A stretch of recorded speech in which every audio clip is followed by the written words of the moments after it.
In five, four, three,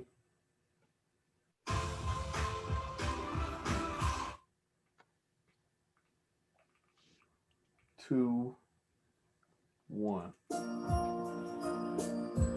Thank you guys for joining us. Welcome, welcome, welcome to another episode of Father Focus Live, brought to you as always by Black Fathers Matter, a foundation that emphasizes the positive impact of a Black father, not only with the child in the household, but in the society as a whole.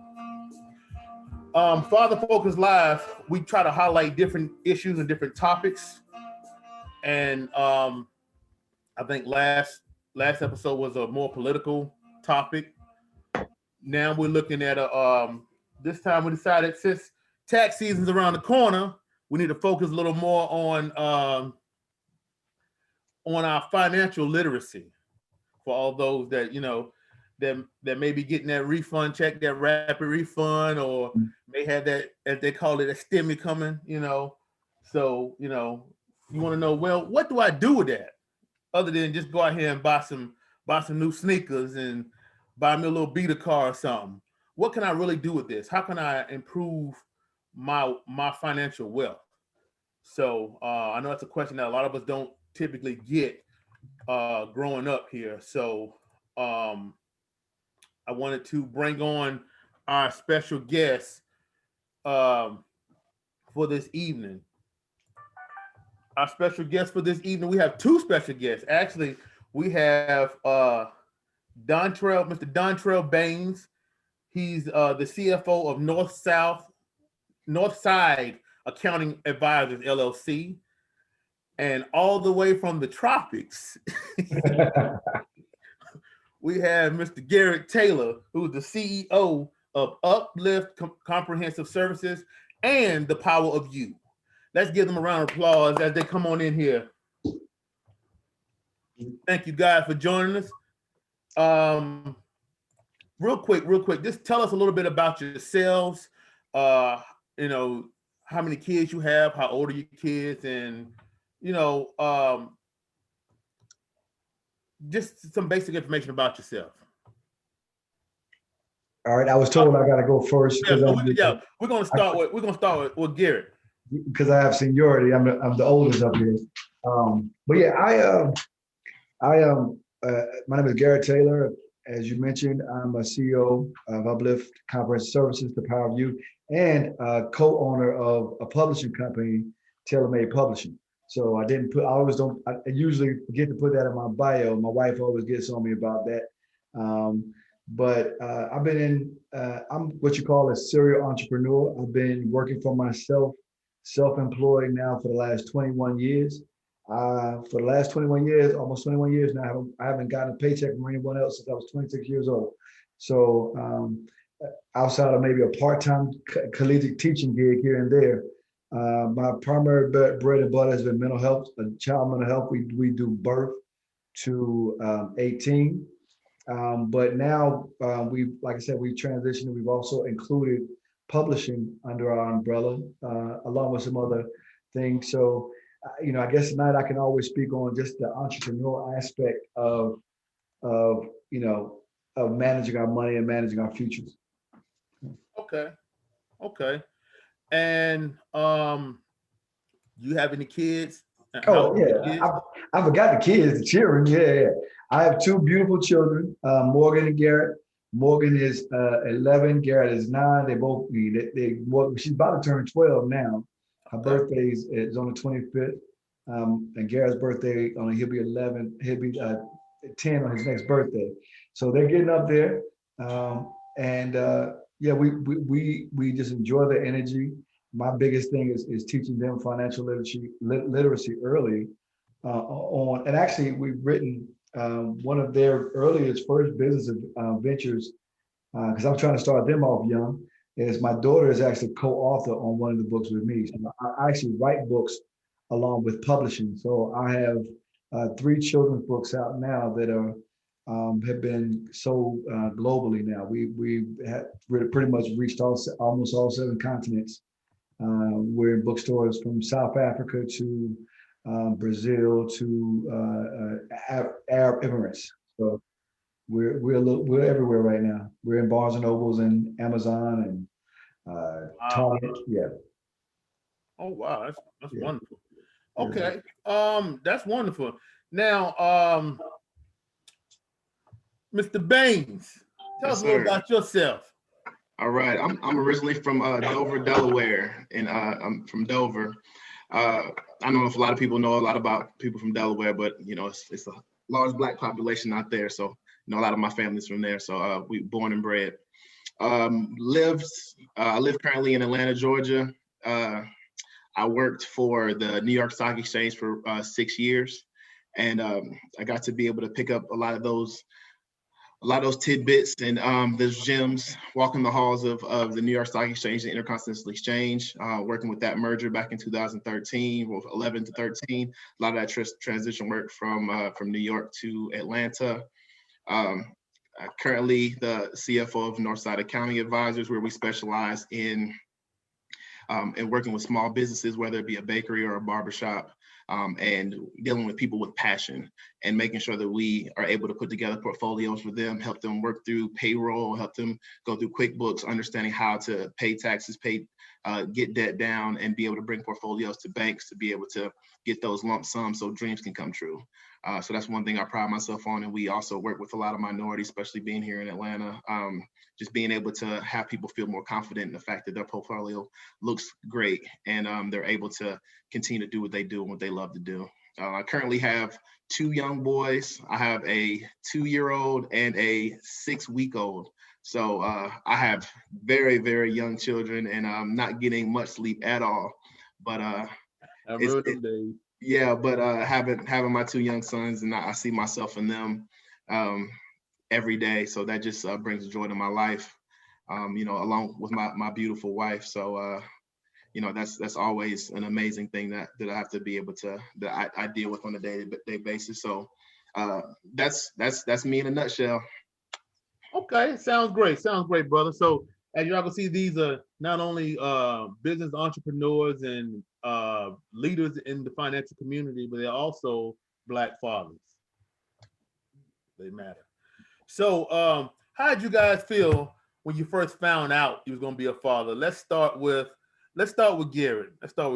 See how'd you feel? Well, you know, my wife and I, we have been trying to, it was very planned. We have been trying for a long time, and it was a struggle. The first time was a struggle. We have been going to fertility clinics and the whole nine, you know, trying to get pregnant. You know, we were both tested and make sure everything was working. And our outlook wasn't good. The doctor told us here in Greenville, told us that if we want to have a child, you know, go back and find a surrogate and come back and talk to them later.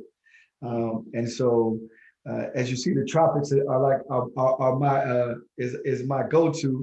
So we went to the Dominican Republic with one of my chapter brothers. He was getting married down there, and we just, you know, relaxed, took our mind off everything. We drank a lot of Mama Juana, and if you ever been to the DR, you know what Mama Juana is. Yeah, so anybody trying to have kids, go drink some Mama Juana down in the DR. And, that's a natural aphrodisiac for those that never been to DR. Absolutely. I guess it worked because we came back and we were scheduled to go to the fertility clinic again in Chapel Hill because the ones in Greenville wouldn't work with us anymore. So we went to the one in Chapel Hill. They came back, they said, we have good news and bad news.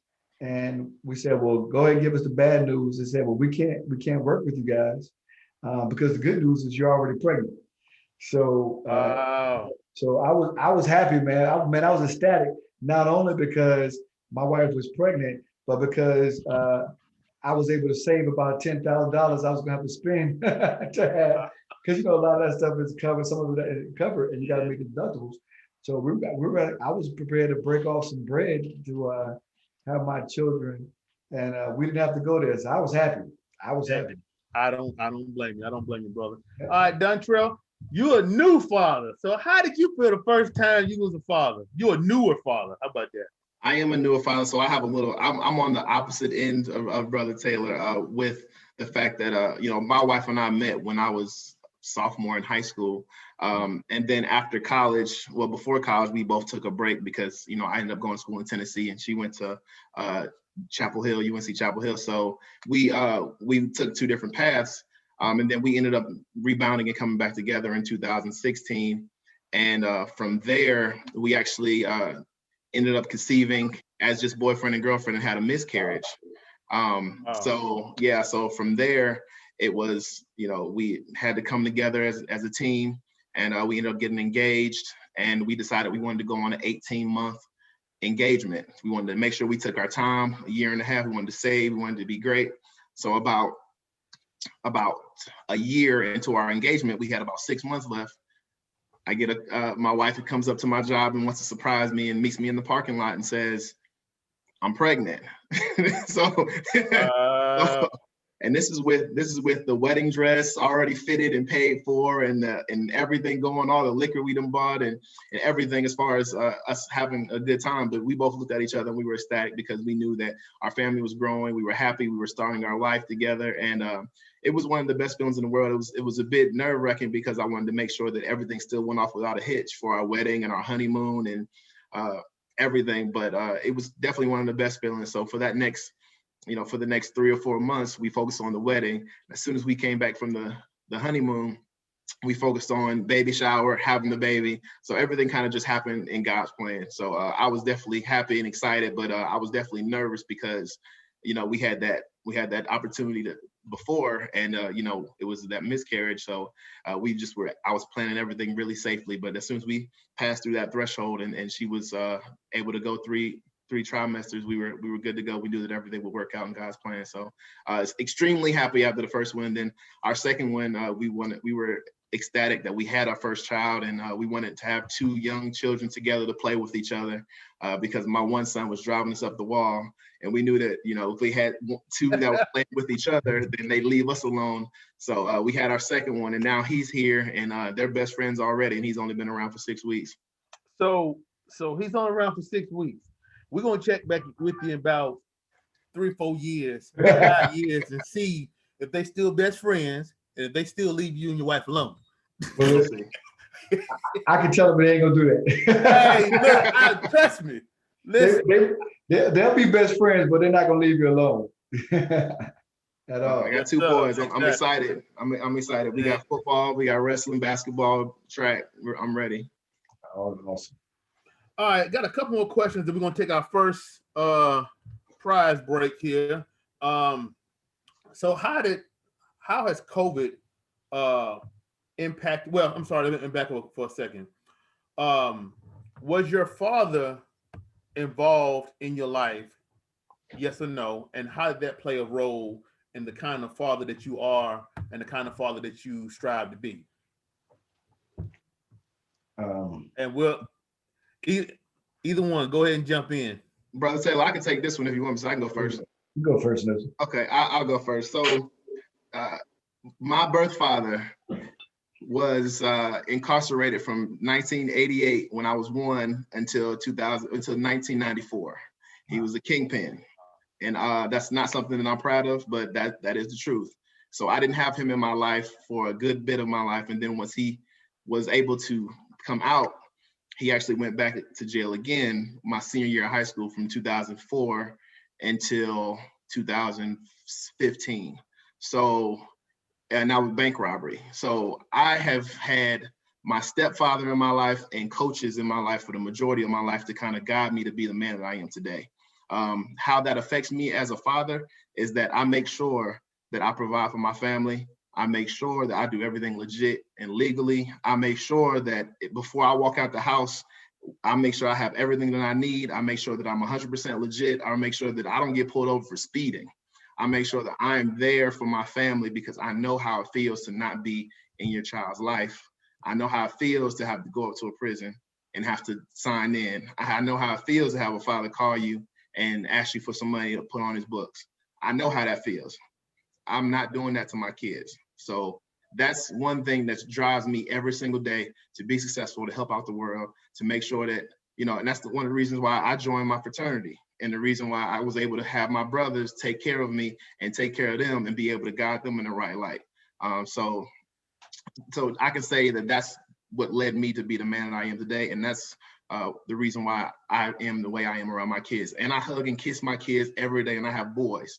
I never was kissed from my father. I never was hugged. It was always tough love. I'm not doing that with my kids. I got you. Same question for you, Garrett. Actually, once again, I'm kind of on the opposite end of brother Dontrell. I was blessed, man. My father has been in my life from day one. Two-parent household. My mother, father still married today. I think they're approaching almost. My brothers, it will be 52 this year. So no, so it'll be 53 this year. They've been married now for almost 55 years, and it had an incredible impact. Just we got to understand they were from a different era. So even though he was there, he was a hardworking dude. So he worked at a factory. In the house, I would go a week without seeing him because he would work 3 to 7, 3 to 11 shifts sometimes. And by the time I'm home from school, he would be at work. And by the time he gets back from work, I'm asleep. Unless it was summertime, I would miss my father a lot. But I can tell you, just the presence of him being there was incredibly impactful. The weekends, getting up early on the weekend and going to work. My wife was laughing the other day because I decided to remodel the bathroom downstairs. She was like, "Well, how you get?" I said, "My dad is, we did this with my father." And so I just understand the value of just being there and spending time. Sometimes we overcomplicate fatherhood, and we put a lot of stress on ourselves as fathers. But the power of us being there is incredible, because my mother could tell me one thing and I would listen. It was cool. Yeah, Ma, I respect you. I'll get to it. My dad, I could hear that man's car coming down the road 2 miles away because he drove a little diesel Volkswagen. And I would jump and make sure whatever he told me to do was done by the time his car, or at least I was working. I looked like I was working by the time he got there, because I respected, and I had I call it a healthy fear and a healthy respect of my father. But I would say that one of the things that going forward, I like Dontrell, that because that generation wasn't as affectionate, I try to be a lot more affectionate with my son. Sitting and just sometimes we just sit on the couch and watch TV together, or we'll just do some things, because he works so much. So a lot of our quality time was centered around work. And so now I've tried to look, let's just go do something together. And I got to remind myself, because I have, actually 4 businesses now because I've also started to do some consulting work. Because I have so many things going on, I have to take a moment to breathe and just be present with my kids. Hey, that's wonderful, man. That's wonderful. And 2 different people to come from 2 different backgrounds, 2 different stories growing up, but they all seem to meet at the same place, which is success, and not only financial freedom, but success as a whole, and success in the business world, and success seems like definitely as fathers as well, and that's wonderful. That's definitely wonderful. So what we're going to do, take a pause for the cause. And for those that was on here last time, y'all know how I do. What we're going to do right now, guys, is kind of include my guest in. We're going to give away a few prizes here. We're going to give away a prize. What we have this time, we have a few Black Fathers Matter masks. Well, the new mask, the new improved mask actually have the cone shape. I was hoping to have a picture for you tonight before time, but yeah. So you'll have a Black Fathers Matter mask, and another prize we have tonight. We have some Target gift cards to give away. So what I'm going to do in this first segment break, we're going to let Garrett choose what prize we're going to do first. Yeah, I was peeping that mask, man. Go ahead, let's do the mask. Okay, let's do the mask. And then the next segment, we'll let Dontrell pick a prize and we'll give it away. So those that know me, I just go to Alexa and I'll just check with Alexa. So looks like currently we have 12 people in the 12 viewers in the audience right now. So we'll go with that number right now. Alexa, give me a random number between 1 and 12. Getting that from YouTube. No. Alexa, give me a random number between 1 and 12. Getting that from YouTube. Oh, she's on YouTube today. Hold on. Let's get Alexa back on track. Sometimes I got to fight with Alexa. You know what I'm saying? Alexa, give me a number between 1 and 12. Your random number between 1 and 12 is 3. It's 3. The random number between 1 and 12 is 3. That would be, it says Jameer. So that looks like Mr. Jermaine Brown here has won the first prize of the night. So Jermaine, I'll get with you after the show, and we'll get your Black Father's mask to you. Thank you for joining the live. All right. I usually have my little sound effect here. There it is. Mrs. Jermaine Brown. All right. So now we're going to move right back into the questions here. And feel free, anytime, anybody in the audience, if you guys have questions, just type them into the chat, and we'll try to field those questions, myself or Garrett or Dontrell, whoever the questions are for. You can put them in the chat, or they for all three of us, or both of them, or whoever. Put them in the chat, and we'll definitely field those as we go along. So don't feel like you have to sit there and you're just watching a TV. You can actually interact. We want you guys to interact. So if you got questions along the way, please feel free to jump in. So now we'll go ahead and kind of jump to the meat of it now. We'll go ahead and jump to the questions. Okay. So real briefly, how did you get to be a CFO or CEO? And what was your journey like along the way? Now, I know Garrett already mentioned that, he has his own businesses. So, so that may be the obvious answer for that right there. But give us just a little snippet of how the journey was getting to where you guys are today. So I'll just kind of mention it. So I started off from a position of passion. I am a follower of a brother called Dr. Jawanza Kunjufu. He kind of lit a fire in me when I was in high school. I wanted to go back and help our community, help our Black boys. At the time, specifically, now I just understand the need to help Black children in general, and all of our children really. But so I was going to go into the school system, but I also knew I wanted to be an entrepreneur. So while I was in a little city, went to graduate ECSU, and while I was there, I started working at group homes. And that's when I got exposed to residential treatment facilities. And I noticed that none of us were at the helm. And I was seeing our boys come through being ushered in. I remember there was one client in particular who they misdiagnosed and said he was schizophrenic and all those different things. And I just remember looking at him one day and just you have those moments with each other, black folks. We just have those moments. And I just gave him a look like, ain't no wrong with you. And he just laughed at me. And he was doing it for attention. And we just had that. But it was he needed attention, and he needed somebody who had to relate to him. And so we automatically were able to get there. We had a great rapport. And really, he was the catalyst. I was like, this boy went his whole life never seeing one of us in that space and watching them just treat him without concern or care for his personal being. And so then I said, my family, we talked about it. And we had some residential properties. And I said, I asked my parents, let me have this house to turn into a group home. Let me do this business. And she said, it's fine, but we're going to do it as a family if you want to do it. You got to, bring your brother, and we all will come in and do this together.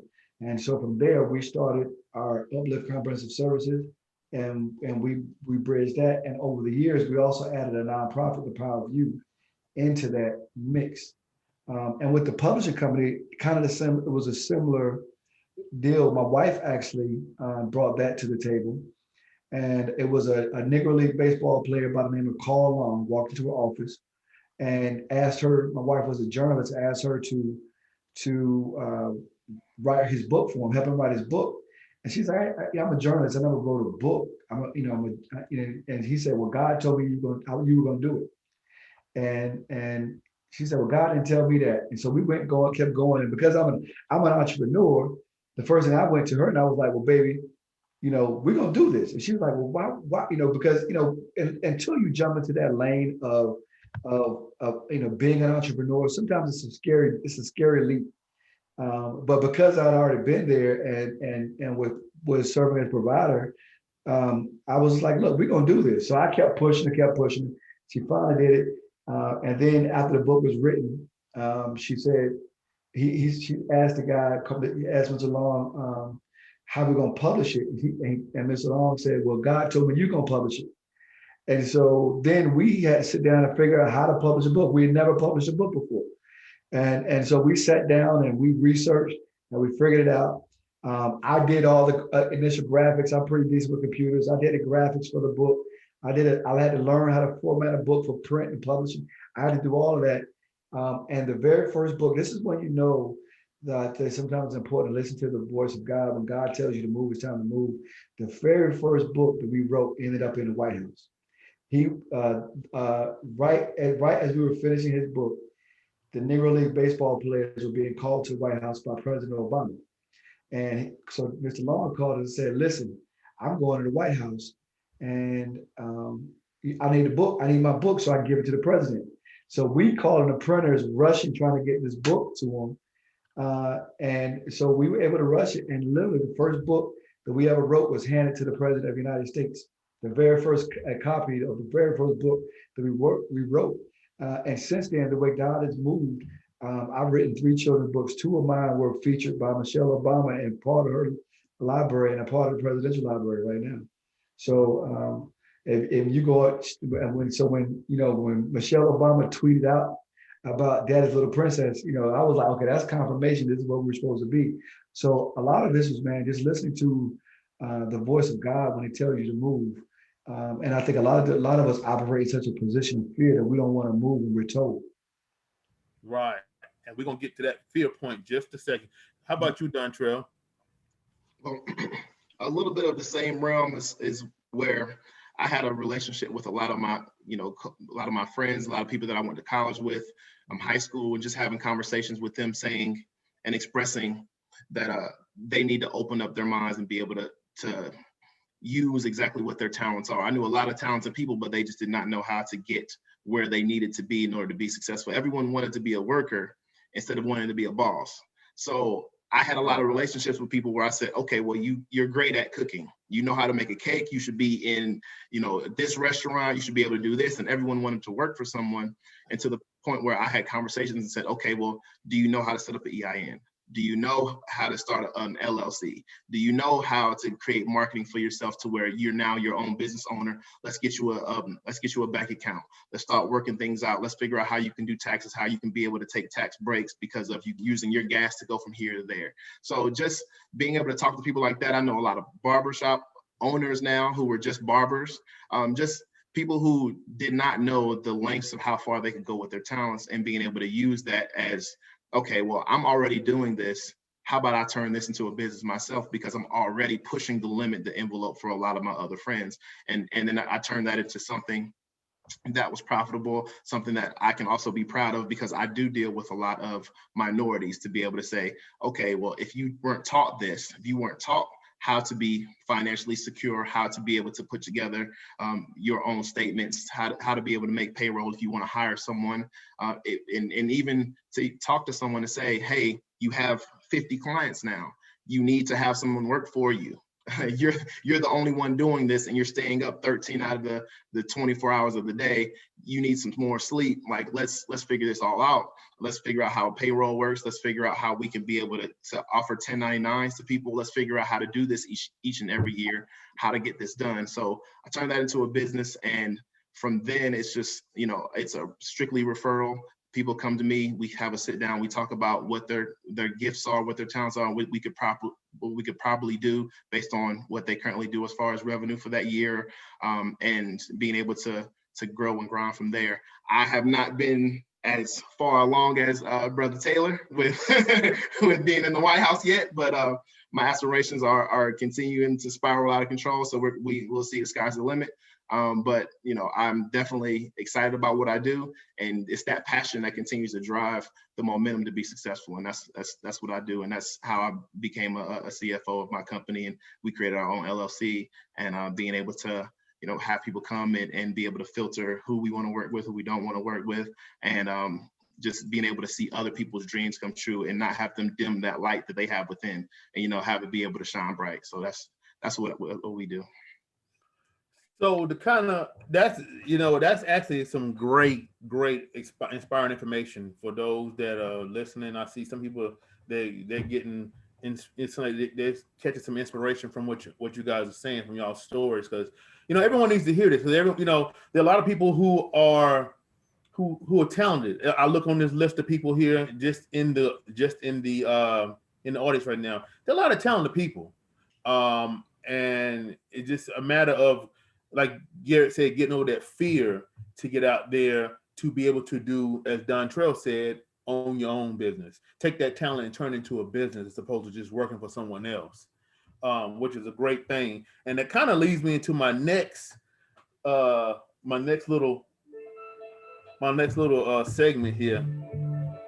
So my next question here, Jay-Z said in the song Story of OJ, you want to know what's more important than throwing away money at a strip club? Credit. You ever wonder why Jewish people own all the property in America? This is how they did it. Financial freedom, my only hope. Fuck living rich and dying broke. So what I would like y'all to do, explain a little more in depth to the viewers what financial freedom, the term financial freedom, really means. Because even like some of us, we have good jobs, or even if we have money, but we still feel like we live in check to check. We're not, we don't feel like there's a light at the end of the tunnel per se. So, since you guys are definitely, have a lot of experience with financial freedom, kind of explain to the audience in your own words, financial freedom, what that truly means, and how can a Black person truly, especially a Black person, truly obtain financial freedom? I can take that one. So financial freedom for me is the ability to take that deep breath and say that you're taken care of, your family's taken care of, and you have generational security. Financial freedom means that whatever you have, no matter what it is, it cannot be taken away from you. It's having that security blanket to know I can take care of myself, whether I'm sick. I can take care of my family, whether I'm sick or I'm bedridden, or if something happens to me, God forbid, and I'm in a hospital, I know that nothing's being taken away straight from my family, and I'm not a detriment to myself or my family. When you say, as far as Black people, what could we do in order to have that financial freedom? The one thing that I love to say, and I always say, is to be able to have that knowledge, that education. As Black people, there was a time in this United States where we were not considered human beings. We were not considered, we were property. We were not, it was 3/5, we were property. So in order for us to even have a leg to stand on, we're already behind. We've always been behind. And then you have redlining, you have segregation, you have this, we can go on and on and on. That's a loaded question. But I just say, in order for us to have financial freedom, we have to understand what it is to, like, I've gone to my granddad, to my uncles, and asked them, what is a 401k? What is life insurance? Who taught you how to do taxes? Who taught you how to invest in stock? Who told you what's an IRA? What does that mean? And to be honest, a lot of them are still to this day saying, nephew, grandson, I don't know. It's knowledge, knowing what you can. Knowledge is a loaded gun. You have to be able to protect yourself. Getting on YouTube, figuring it out, getting in a school book, reading it, because once again, knowledge and education, financial understanding and literacy, that's something that is not taught in the schoolroom. You don't get taught that in high school. You get taught, U.S. history, and you get taught algebra and geometry, but they don't teach you how to balance a checkbook. They don't teach you how to fill out a tax return. They don't tell you what the boxes mean on a W-2. They don't tell you what that is. You have to figure that out at the dinner table with your family. Or now we have YouTube, we have other things, we have other outlets, but financial freedom to me is to be able to understand what you have to gain and not be able to, and not have someone take that away from you because you don't know how powerful you are with what we have today in today's world. So I'm gonna cut it short right there. Well, hey, well said. Garrett? I'm going to kind of expand the terminology from just financial freedom to lifestyle freedom. Because for me, it's not even, I'm an entrepreneur. So, there are times where things are great and there are times where things are not so great. At times I've had 100 people on my payroll. And so for me, I look at the impact. Right now on my staff, I have about 50 people on staff. And so when I look at the freedom, it's not just measured by my bank account. It's measured by my ability to speak truth to power when other people can't because they're scared of what their employer may say. It's my ability to take my family on vacation in the middle of a week because the crowds are too long on a weekend. So I can tell the kids, pack up, let's go Tuesday, and we'll come back Thursday. It's the ability to say, you know what, I'm gonna call this in, or have someone clear my calendar. It's the knowledge of knowing that I've been able to help people in my community put their kids through college now. I have people who started with me and been working for me now for, I've been in business for 21 years. I have people who've been working for me for 20 years from day one, and they put their kids through college. They've had their children. I've watched them get married, and they've done all of that. And when you talk about, I think Jay-Z made a statement, something to the effect of, if you're wealthy and everybody around you is poor, then you're still poor.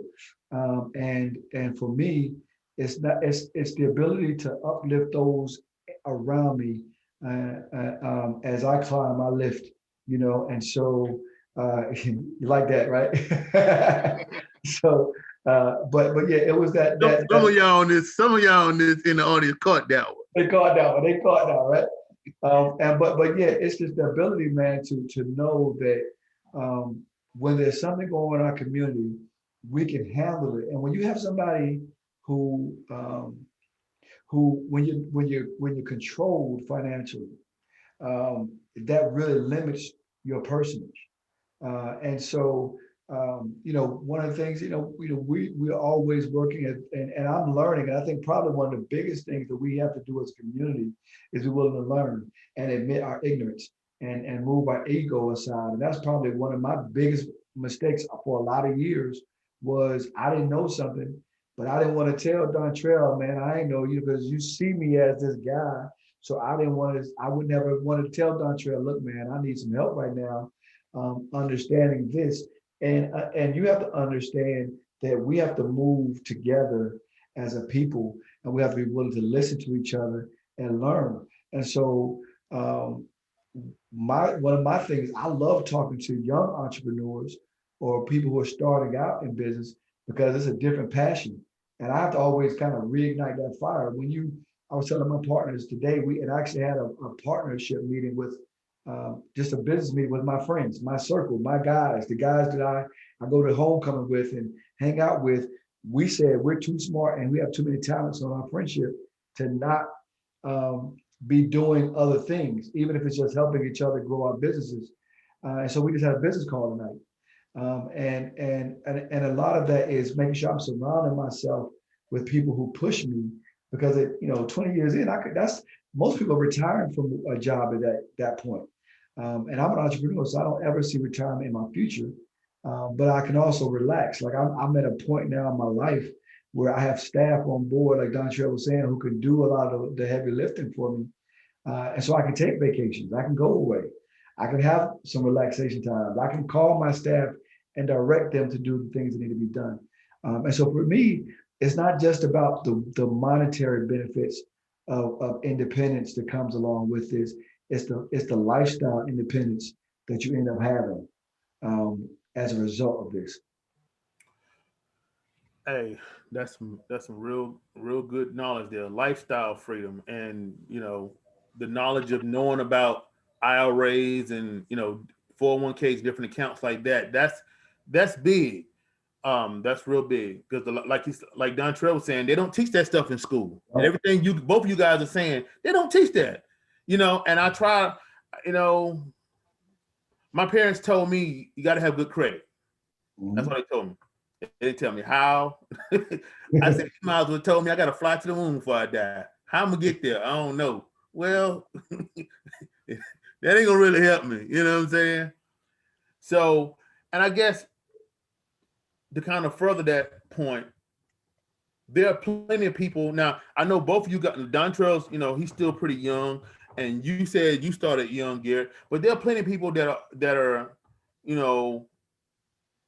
a little older, in their 30s and their 40s, but they still have great ideas. They have great talents, but don't have the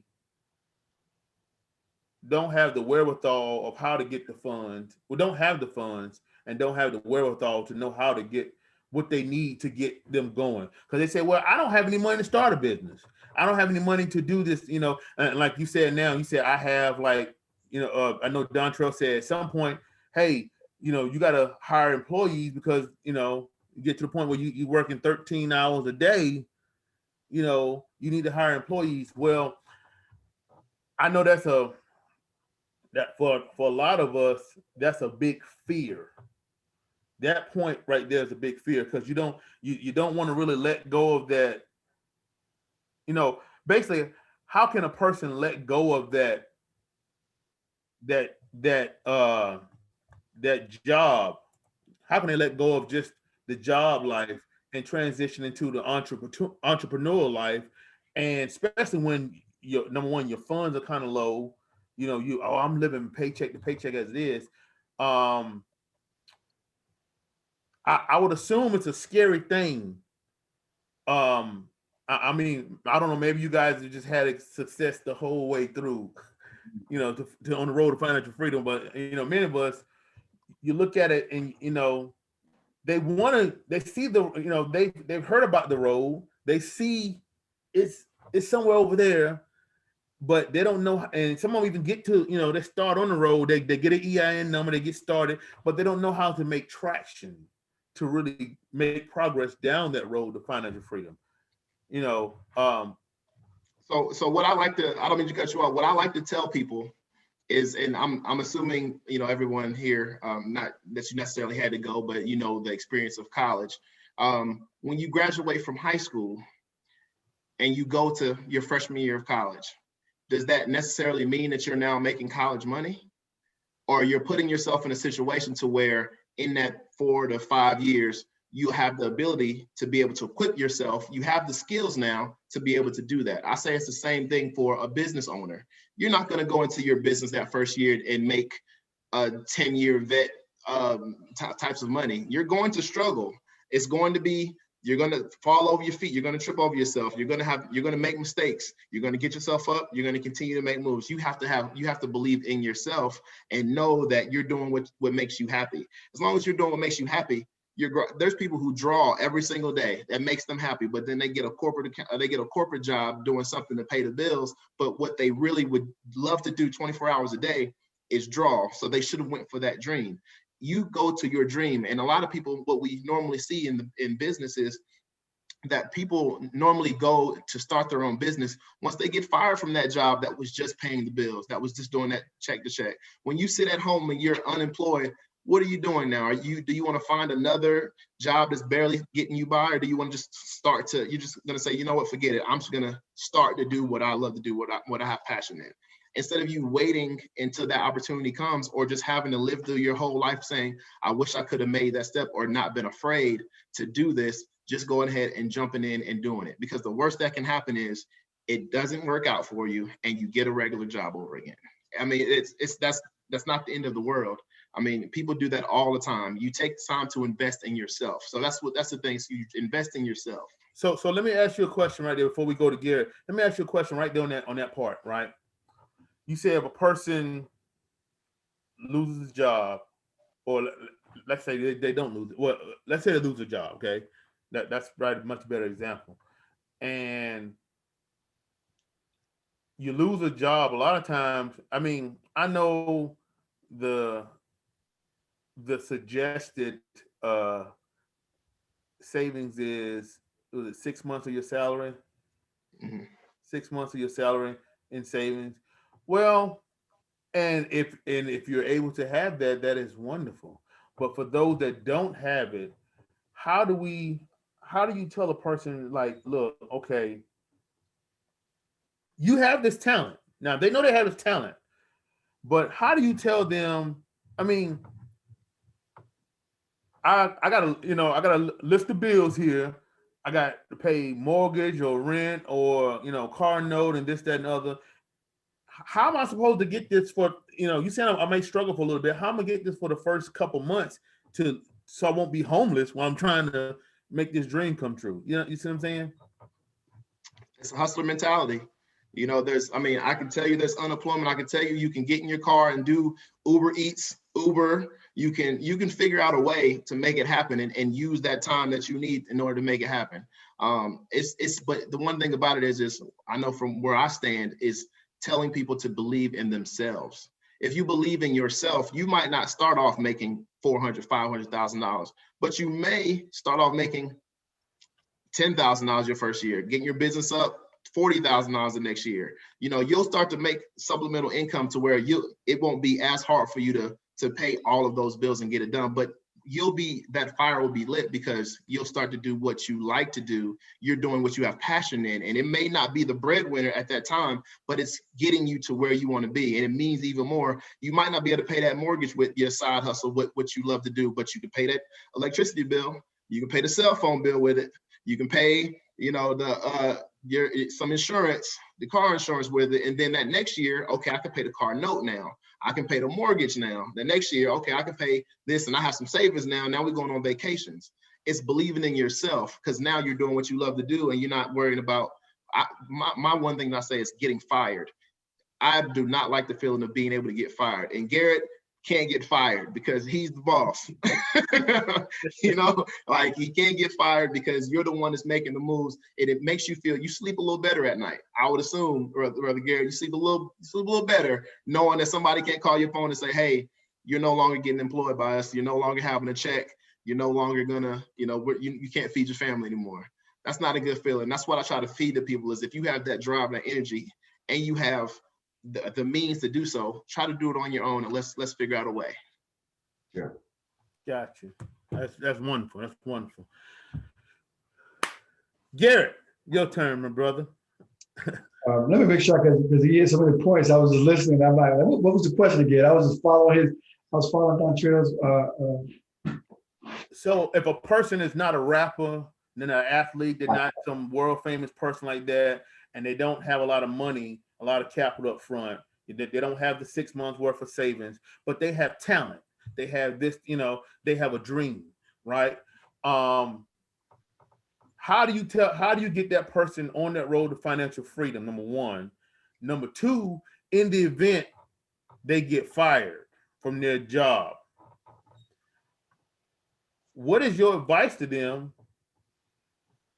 Seeing that, okay, they went from having a job, at least having somewhere to sleep every night, and put a little gas in the car, to now you're saying, well, hey, this is an opportunity to get your own business started. But how do you get them over that initial hump for that first month or two? Because hey, the bank gonna want that mortgage. Right. They're not gonna wait for so long. They come pick that car up real quick. You come outside and the car be gone. So, I mean, look, here's the deal for a lot of us. And again, I'm guilty of it too. I told my wife the other day, man, we should sell everything we got right now and just downsize and just bank because if I have a mortgage, then you have, more than likely, especially in this market, you have equity. The market is going up like crazy. You look at, okay, well, I can sell this house, bank a little bit of money and go down. And I know some people aren't even in that situation. Let me go back though. Because before anybody takes this journey, I've just seen a lot of folks jump without preparation.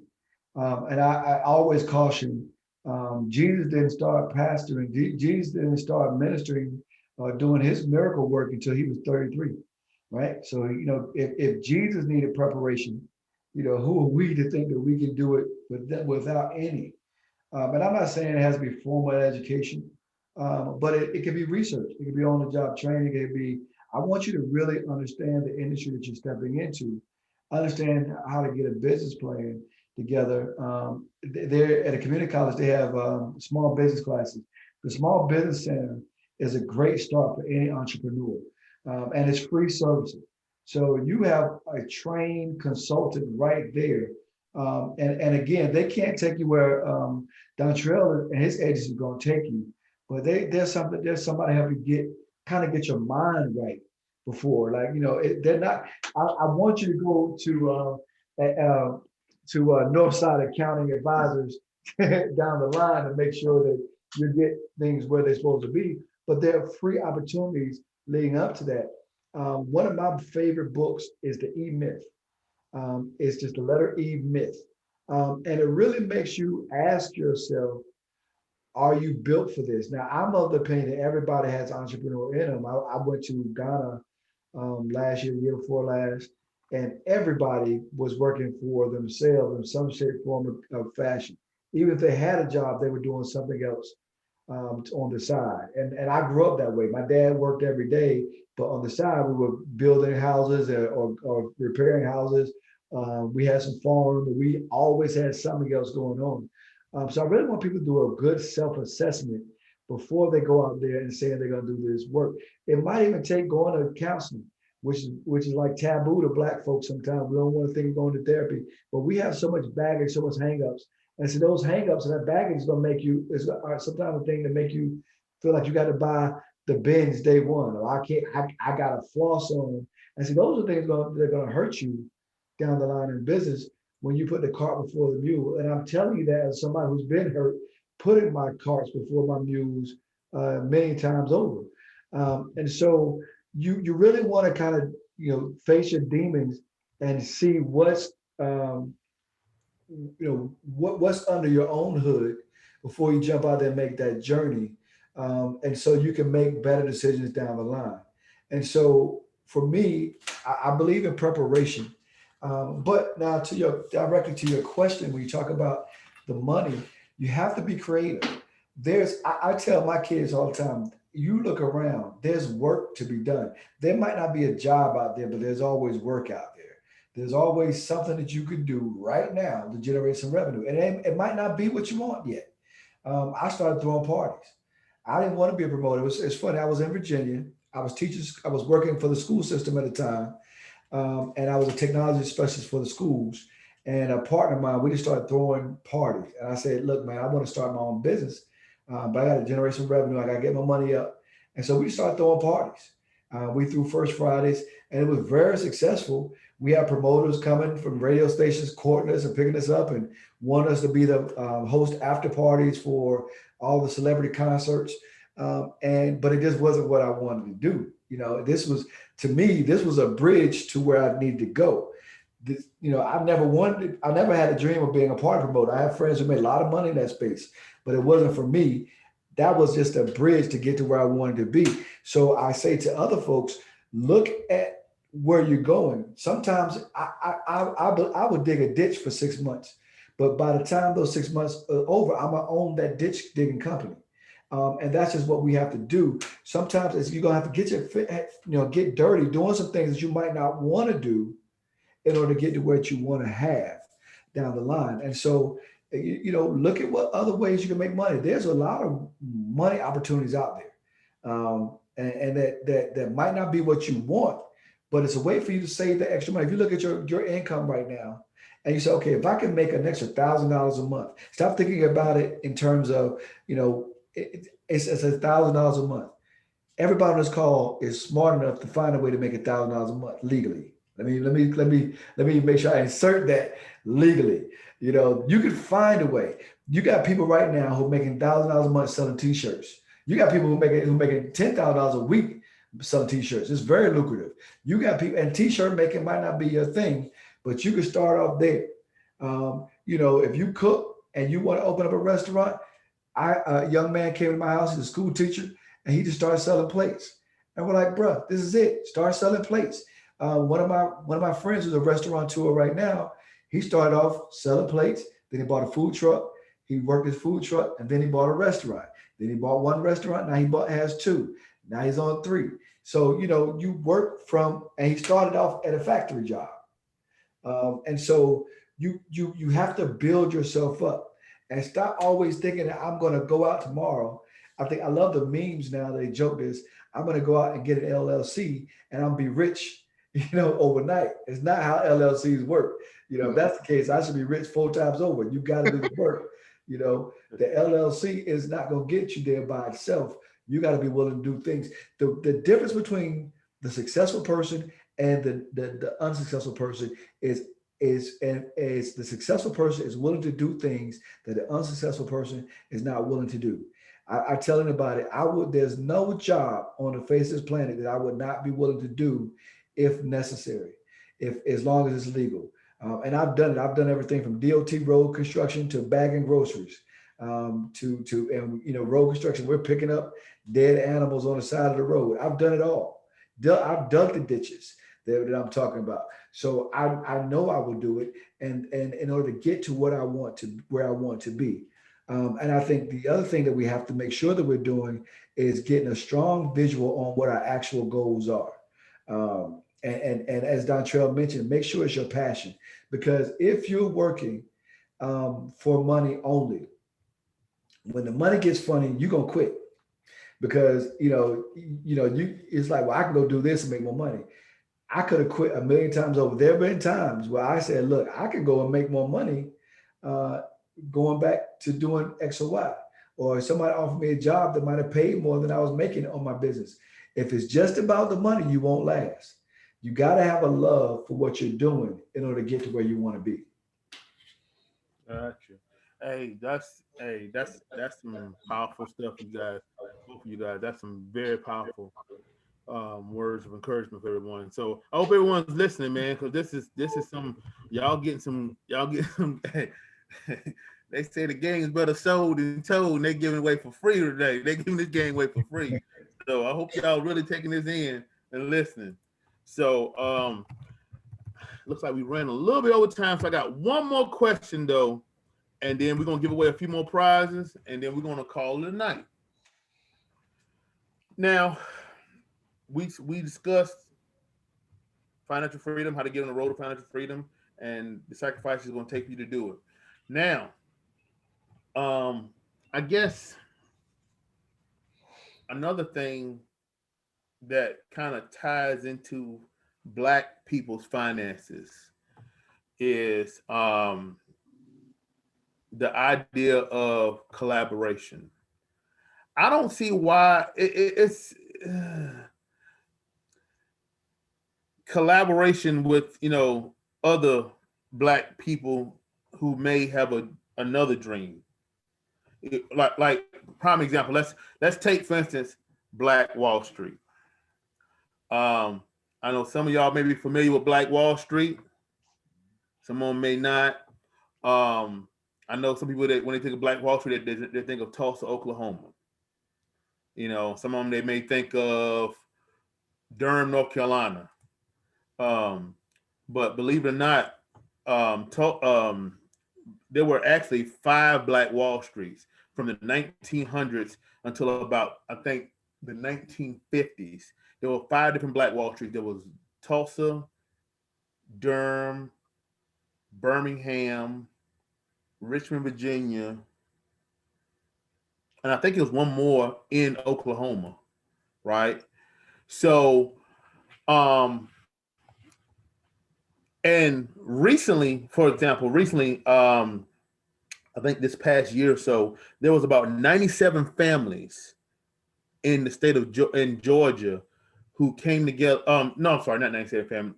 I don't remember the exact number of families, but it was a group of families Black families that came together, and they bought 97 acres of land in Georgia, in the rural part of Georgia, and they were looking to start their own town called Freedom, Georgia, I believe it was going to be. And what they said was this is going to be a Black town. This is going to be a town that was Black person friendly. Because you think about it, we were in the height of this Black Lives Matter movement. Every time you turn around, somebody getting killed, senselessly, and so forth and so on.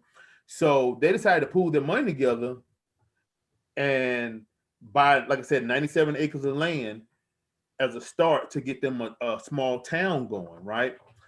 Well, all I heard was a bunch of naysayers. Now, they still needed more funds, so they had a GoFundMe and so forth and so on. But I heard so much negativity from Black people outside of that, those families. It was like, oh, that's never gonna work. Oh, how they gonna do this? How they gonna get food? How they gonna get the cell phone? How they gonna do this, that, and how they gonna get internet? This ain't gonna blah, blah, blah, blah, blah.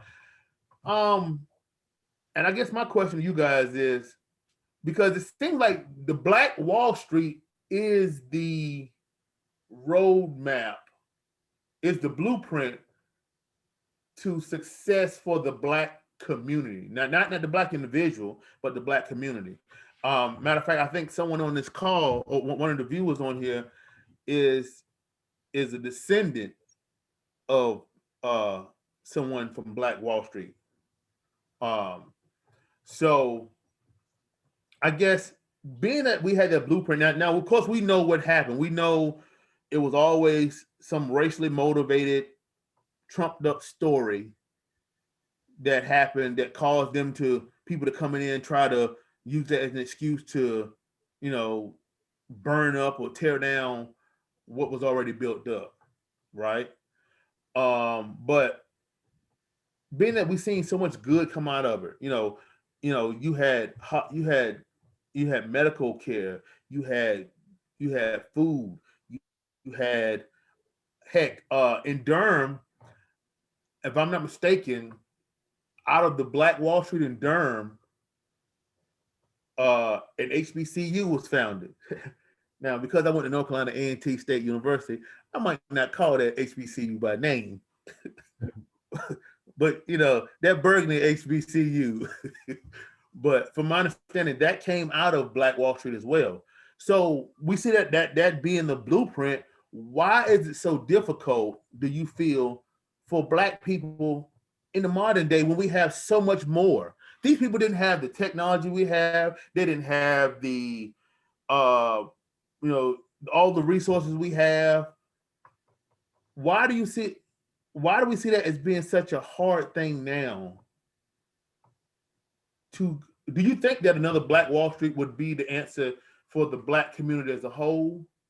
And if so, why do you feel it's so hard for us to come together now to do that? Well, for me, I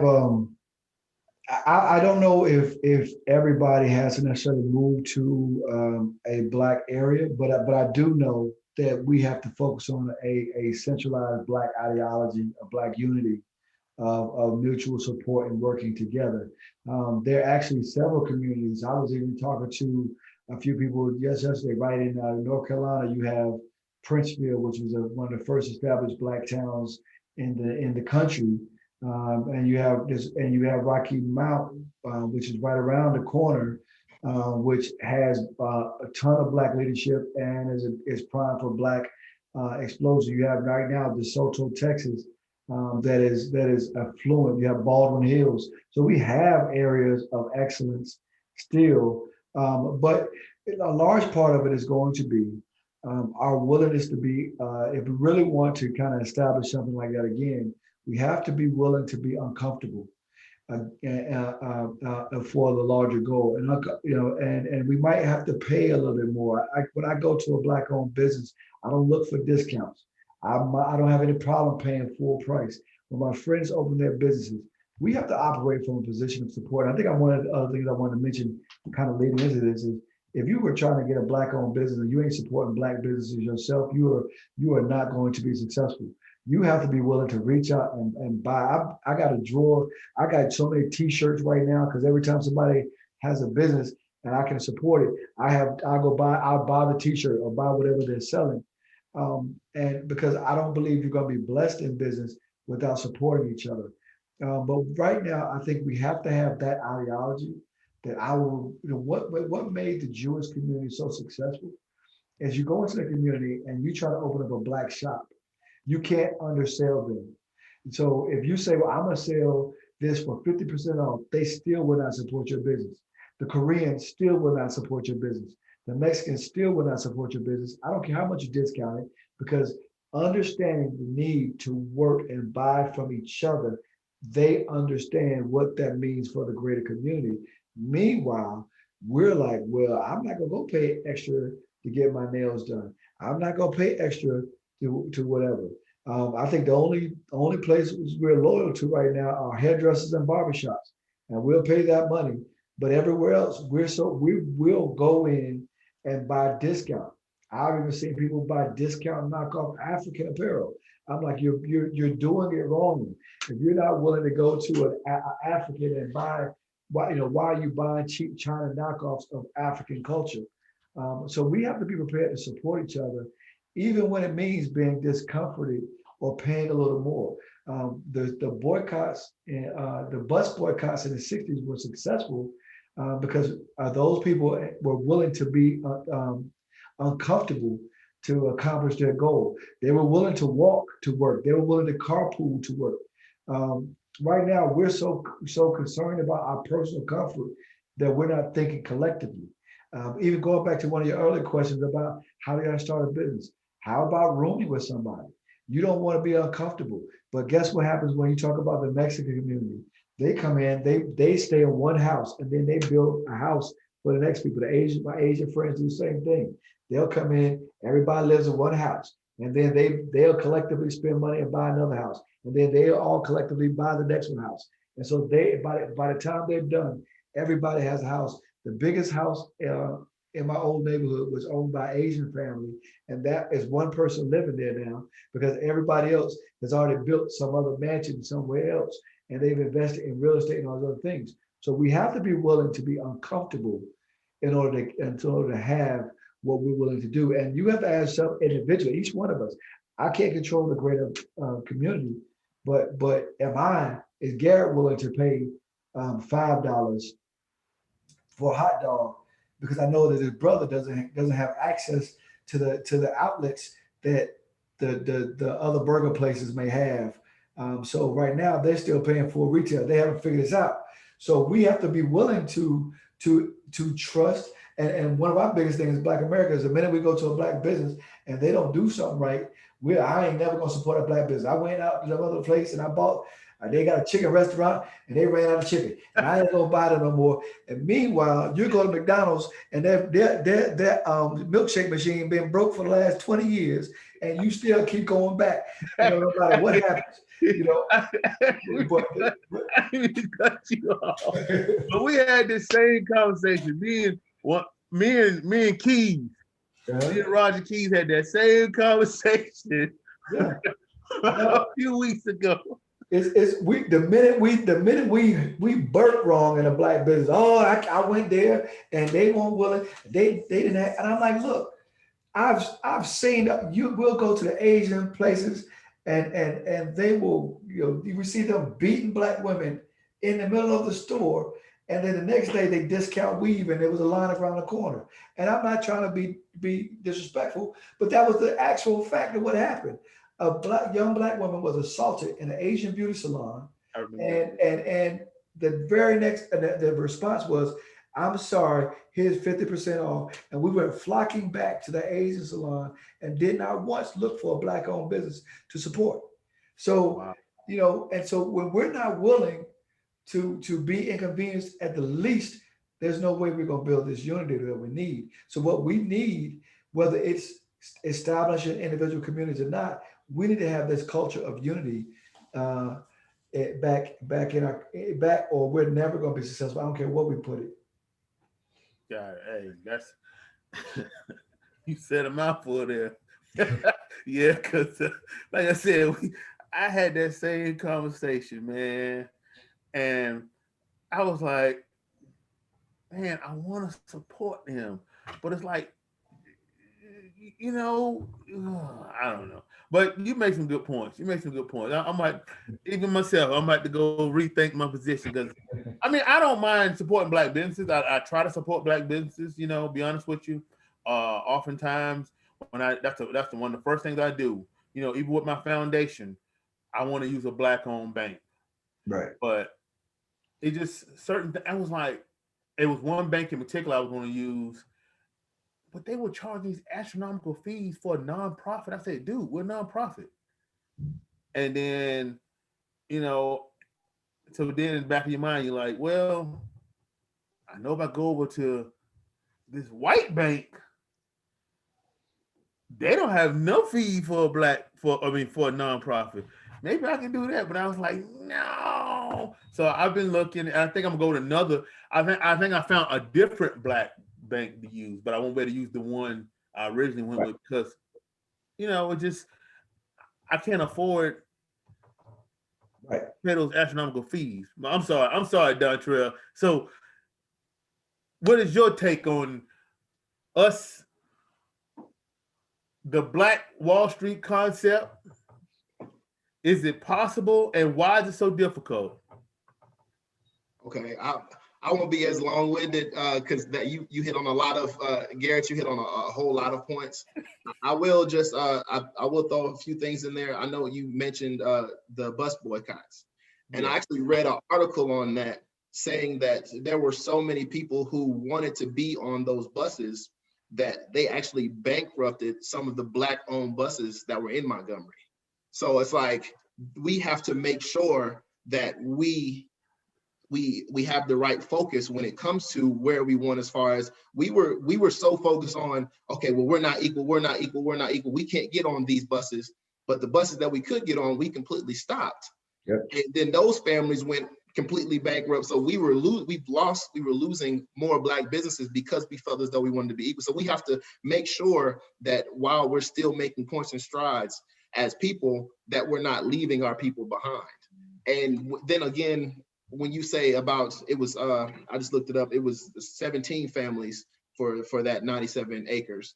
So out of those families, it seems as though the viewpoint, how many times do you look on TV and see something that says, oh, all of these Black owned, this family's doing this, these acres, this community is thriving. They don't want us to see that. It's not shown nationally. It's not shown televised. They want to see gun violence. They want to see, you know, that's what they want to show us. That's what they want to show us on TV. We need to repurpose it and not show hate. I honestly, I feel as though some of our people have said, okay, if that's not me, then I don't want to talk about it. I'm not going to support them. I want them to fail because I don't want to see them. I mean, I live here in Atlanta, and that's the first thing I look at. I say, what do we have this Black owned? Out of all the Black golfers we have in the state of Georgia, there's not one Black owned golf course. And it's things like that. It's like there's ways for us to continue to grow and support each other. But the fact of, I mean, what Brother Taylor said, we have to support our people. I have a large list of T-shirts and soaps and rubs and anything Black owned that I can have. If you tell me that you do something that's Black owned, I'm going to support. But then it's like, how long does that black dollar how long does it stay within the community? And I've also read something on that too. It's like you have the white community, how long that stays. Where it goes to what grocery store, it goes to what hairdresser, it goes to, and then it's like, how long does that black dollar stay? You give to a black person for a black business, what do they do with that money? Do they give back to a black, grocery store? They give to a black, somebody's gonna do their a mechanic, or does that go to Lenox Mall, go to Gucci store? Does that go to, the Chinese person that's going to be working on the nails? Does that go to, it's allowing us to keep our money within, and that's how we're going to be able to expand and that's the main reason how Black Wall Street works. We have Black-owned bakeries, Black-owned hairdressers, Black-owned, you can go to the church, you can go to the grocery store, you can go within your community, and we were all thriving and money was coming in and we were spending amongst each other. We didn't leave, and the outsiders started to see that. And that's why they got rid of every single Black Wall Street we've ever had. Yeah. Wow. You know what? And I didn't think about that. I'm sorry. I didn't think about that. Like, even if I support a Black business, or if I'm a Black business and somebody supports me, what am I doing with it? Am I going to pay it forward to the next Black business, or am I going to? Right.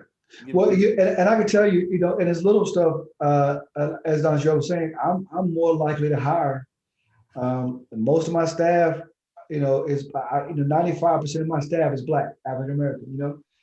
When you go to other agencies who are not Black owned, and you look at their percentage of staffing, the numbers are flipped. Even though they were all serving Black youth in the Black community, I'm 95% Black operated, and 100% Black owned and 95% operated with staff. And so when I look at the numbers, when you support a Black business, you're employing Black folks, and so that's at least we have a start here. And let me go to one of the other points Dontrell said, because I agree with him. We have to be careful about our rush to integrate, because again, like the bus boycotts were successful. We had Black-owned busing companies that were thriving during segregation. And the minute that we got what we thought we wanted, we rushed and went back to the other community and left ours to wither. And we have to stop overvaluing others and undervaluing what I had. There's a Black-owned gas station in Durham. And I think they're one of the only, in all of Durham, there's only one Black-owned gas station. And I saw a review, and somebody said, yeah, we went out there to support them, but these people had those little old school pumps, and they were nice. They went out and pumped it for you, but it was just terrible. I like the new stuff. I don't like that. And I said, you know what? Let me tell you how white folks would have evaluated that what their review would have been. So his review was all that stuff was old and outdated. Let me tell you what our white friends would have said about that very same gas station. I went to this quaint little gas station nestled into a community in Durham. It was a little bit off the beaten path, but it was worth the drive. It was a bit of nostalgia in which there was an operator who came out and actually pumped our gas for us. It was like a throwback to a better time in America. And they, everyone was so wonderful and friendly. It was so quaint. I give it 5 stars. But see, that's how they will value that experience. Whereas we're like, well, I can't go and swipe my credit card. Same thing with our look at our music. I went to a B.B. King blues concert. God, I was so happy that I could catch that brother before he passed away. I'm a big blues fan. And when I went there, nobody Black was in the audience. We were like specks in the audience, because we abandoned this and our white friends picked it up and gave it value. So we have to stop devaluing our own stuff. Where others will put value where we fail to see it. We have to see value in ourselves. Hey, that's a good point. That's a good point. So it looks like that guy Jim Okiki, he's from Nigeria. Yeah, the Durham Sitgo on North Roxborough Road. Yeah. I got you. We're gonna take a question from the audience. We got a member here in the audience. I think I talked him up. Mr. Michael Garrett. I know the audience is kind of quiet tonight. Nobody's saying too much or nothing, but one audience members wanted to chime in on something. So I'm gonna ask him to unmute now. Okay. Can you hear me? Yeah, you want your video on too, or just you good? I don't see it right now, but I'm good. You don't have to put me on video. I just want to say I'm just so impressed with the forum tonight. I'm just and especially the speakers, the distinguished speakers, both of them, Garrett and Dontrell. I'm just like, especially I'm just like taken back because it's like a lot of things you guys are talking about is what we need to have more of. I am an aspiring father. I'm not a father yet. So I'm taking notes. So Dwight was asking, are you listening out there? I was taking notes. So that's what I was trying to check and engage because I was feeling you, Dwight, and how you were doing it. So I was like, yes. So I was just really taken back by Garrett, Dontrell. You guys are on the mark. I just wanted to say that my hat is off. I was not expecting that. I do want to ask you a quick question. So I don't know if anybody else may have questions, but we talked about earlier in the podcast. You talked about earlier about how do we communicate with each other? How do we better get along with each other, show affection, and how this and that. And then you twist it over into like, having that, it's all about having knowledge and knowledge base, and having that knowledge base and be able to explore and take risk and so forth and invest in yourself. And then you switch back over, turn it back over into, you got to be able to believe in yourself. And once you believe in yourself and know where you want to be, you can get there. Now, the problem I see with us brothers, all brothers are unified, fathers and non-fathers, and fathers are trying to be fathers. The N-word, how do you handle that N-word? And how do we handle that in the explanation in today's time? We talk about dealing with the young people and the old people, and how we talk about valuing and devaluing, how we took that N-word to value up, but then at the same time, we know what it means, but the white man can't say it because, he dare not say it to me, but my man can say it to me because I know what he means by it. How do we handle that? How do we talk to our young brothers and sisters about that? And how do you handle that at the table? Or when you talk to your sons and daughters about the N-word? Brother Garrett, I will say this. In the 20 some odd years of business and all day my 46 years on the planet, that word has never impacted me. And it's done less in my business. And I know that that's a problem and there was a reason why, they pushed the use of the word. They allowed it on records and we say it in our communities. It just has very little impact on as far as stopping. But brothers and sisters are communicating in the streets by using those words, brother. I mean, it is what it is. You go in the streets and that's what they're doing. That's how they talk. And I'm like, wonder why are we doing this? Or is there a better way of communicating? What can we do? Is there something about? Go ahead. I'm sorry. Go ahead. One of the things I want us to do as a community a little less is and while because you're right, I'm that guy. You call me the N-word and you ain't one of my people. And even if you're one of my people, and then depending on how you said it and you put an ER on it, you might get that work. Right. So I would tell you, that's just me. So yeah, it's a double standard. It is what it is. But my thing is, at the end of the day, we have to focus on the community, on the basics. That's one of those red herring. It's kind of like the statue. Everybody was talking about all these statues, whatever. And I'm like, okay, what happens after you remove that statue? You're worried about these Confederate statues. But when I look at the number of Black-owned contracts in your city, it ain't changed at all. When I look at the leadership in your community, you ain't changed it at all. When I look at how many Blacks are going to the voters booth, it ain't changed at all. So we can focus on these issues, and yeah, we can put energy and effort in that. But at the end of the day, what are the other tangibles that we need as a people? We need more of this fatherhood in our communities, which is why I'm glad that this forum is on. And I'm not minimizing anything of what you're saying whatsoever. I just don't want us as a people to continue to put emphasis on monuments of nothingness, when at the end of the day, Mm. we need to be out there doing the work in our communities. We need to be putting our efforts into building those basic building blocks that we have to do. I had this conversation, and I don't want to get too far on this because this could be a whole other show. But if you're involved in any movement, any organization that is not advocating for the strengthening of the Black family, then we are in the wrong place. And we have social organizations now that are not talking about building up the Black family and claiming they're for Black folks. And so if you're the part of that organization, if your organization doesn't have the restoration of the nuclear family as a primary goal for Black America, your organization is wrong. So there's some fundamental building blocks that we need as a people that come before our efforts on those brands. So I'm not want to minimize that. I just don't want us to put like so focus like light skin versus dark skin, that whole type of deal, right? You have that a lot, right? Hey, that colorism. But in business, that happens. The corporate America, especially in corporate America, that's why a lot of people are transitioning from that corporate America to be more entrepreneurs like myself. You know, Dwight, we've had conversations about this. It is tough. I mean, to start your own business, like you guys talked about tonight. I mean, to have the knowledge base to just basically say, okay, I'm going to leave corporate America and just jump into starting your own foundation.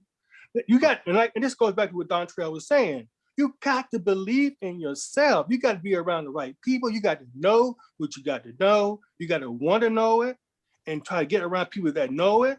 And then once you do that, I think that's a good start, right? Absolutely. Do the basics. Look, because I dare say I'm the Blackest individual on this panel, right? We talk about colorism, and I've been walking in boardrooms where I'm the only brother in the room. I've been dealing with Black folks, white folks, all folks for 20 some odd years. And if you have the fundamental basics that you're gonna need, there's a recipe, there's a formula for success.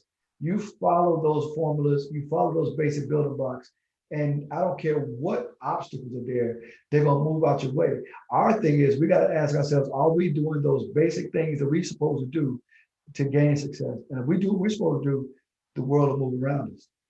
Yeah. Hey, I hate to cut everyone off. We're gonna take another question from our audience. I appreciate you chiming in, Michael. That's definitely some good points and good questions. And you know, believe it or not, I think that colorism might come up as another show. Yeah, that's another good idea. podcast we might do. In corporate America, how do we crack the ceiling, man? You know what I'm saying? Right. How do we crack that ceiling? Can it be cracked? Exactly. Right. Appreciate you. No problem. I appreciate you. Let me go to James Lovejoy.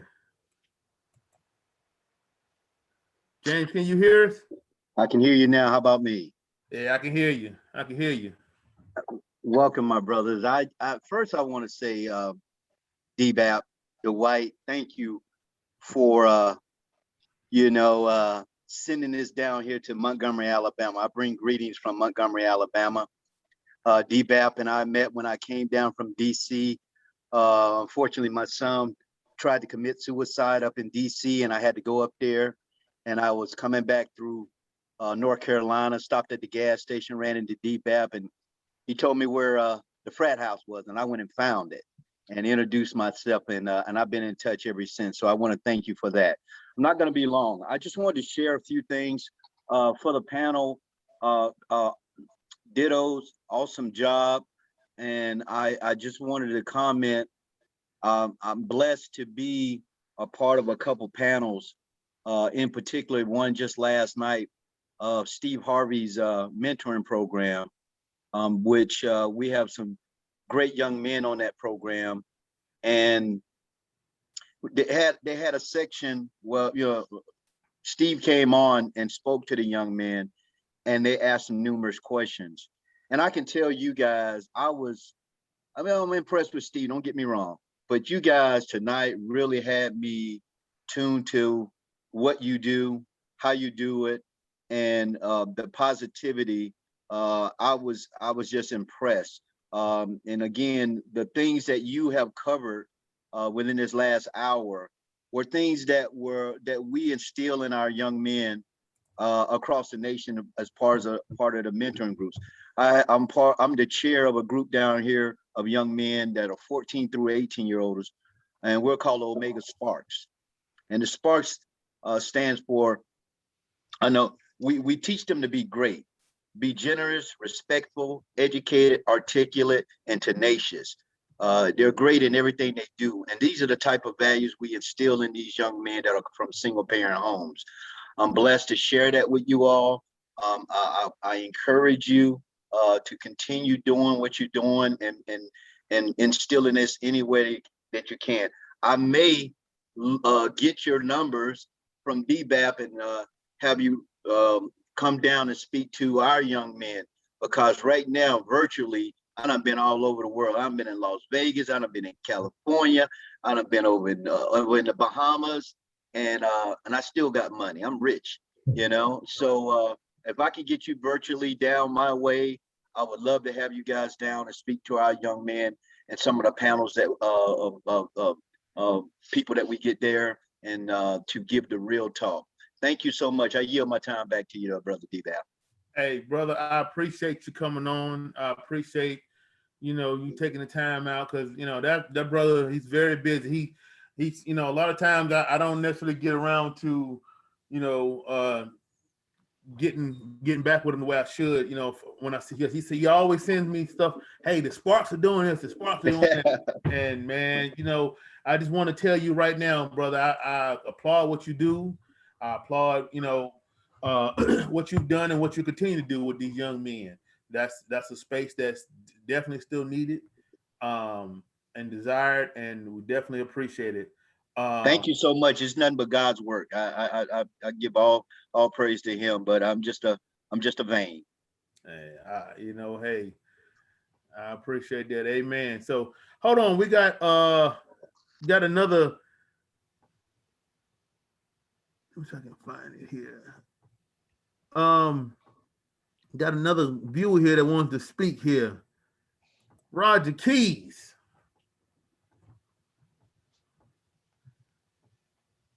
Good evening. Good evening. Good evening. Good evening. G.Todd, Dontrell, DBAP, everyone else. Michael Garrett. I just wanted to comment on something that you said a few moments ago, or a question really you raised about reaching the ceiling, right, in corporate America, like for us. I think. I think the question was, well, how do we do that, right? And it's really more so lifting as we climb, right? As we continue to grow within our organizations, we also have to reach back, right? And pull each other up, because what happens is, and also I'm in corporate America, and like there's a lot of times that I'm the only one at the table, right? It's just me. My background is HR, human resources, and so I have visibility of the whole organization. So we're a global organization, and we start to talk about diversity. So I can see across the board that at my level, and I'm not in the C-suite, right? But in my level, it's just me, right? So I spent some time in Alabama. There, I was outside of those that were in the plant. It was just me, right? Those that worked out on the shop floor. But I think the biggest piece is really again, we gotta pull each other up, right? Some time ago, I had I had to speak to people that look like you and I, and it's just to say that, hey, also because I'm up here, let's not half step, right? Because I've also seen, man, you put a 3-piece suit on to go to an interview for McDonald's, right? But because you see me and I'm the hiring manager, you get a little more laxed, or you don't want to come correct, right? So don't put me in a position that now I have to push you away, or you put me in a position that now it's making me look bad, right? So again, I think it goes both ways. So while I'm saying, lift others up, we also have to come to the table willing, right? And wanting to do the right thing. And I think anyone that's been in a hiring role, you'll understand that piece, that because we look alike, right? Don't expect me to then accept less. So I hope that kind of just adds some value, Michael, to what you were saying, because I think that's the challenge that I see. It's and then it's another piece is if we don't have those that are in the leadership positions to mentor us, to tell us how do we get there, right? I think that's another challenge, because it's almost like, I won't say we will never get there, but it's a challenge, right? It just makes it more difficult. And again, we're in my company, we're in multiple countries and continents, right? And again, so because you're Asian in South Asia, that's not diverse for me, right? So that doesn't mean that, oh, we have diverse employees. No. So again, across the U.S., I mean, we have locations across the U.S. and again, just me, really, So again, I just think that it's something that we I don't know. I don't know how we fix it, but other than just pulling each other up and when we do, continue to work hard, right? When we get there. Hey, that sounds wonderful, brother. I definitely appreciate that. I'm sure Michael appreciates that, and everyone else, because we need to hear that type of stuff. Yeah. So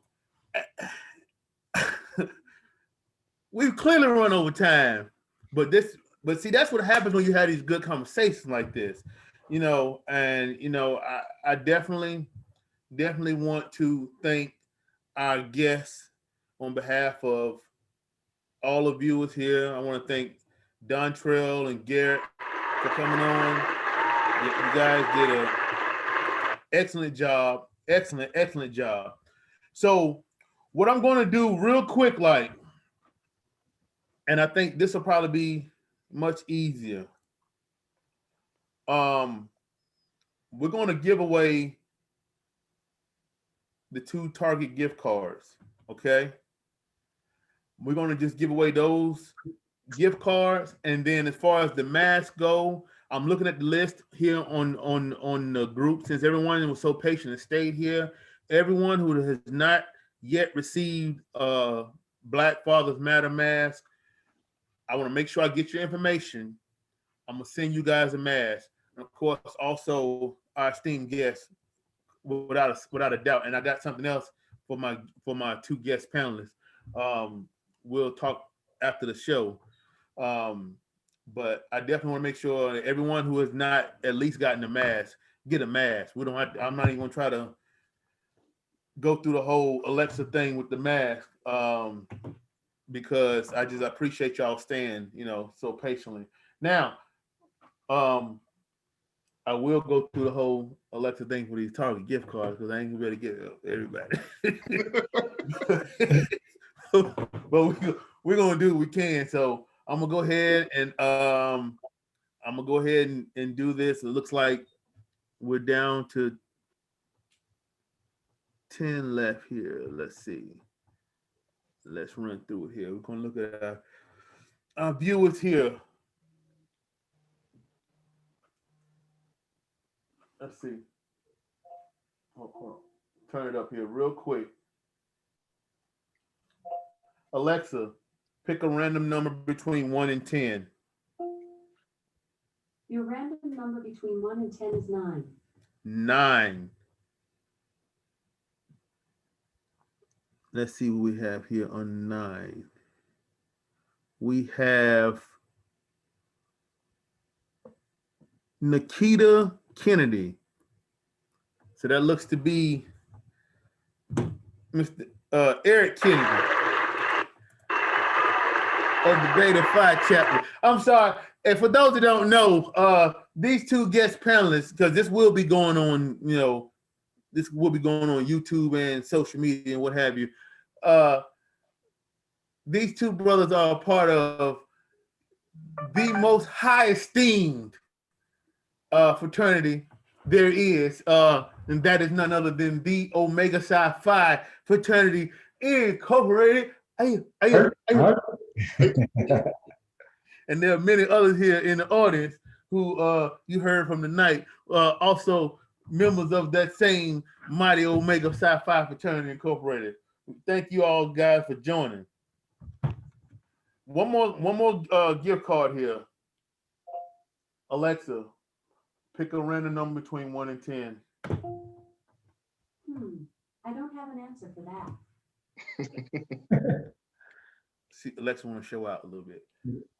Alexa, give me a random number between 1 and 10. Your random number between 1 and 2 is 1. Alexa, give me a random number between 1 and 10. Not 1 and 2. Your random number between 1 and 10 is 5. All right, here we go. We're going down the list. And it looks like, from where I sit here, this is going to be Lisa Williams.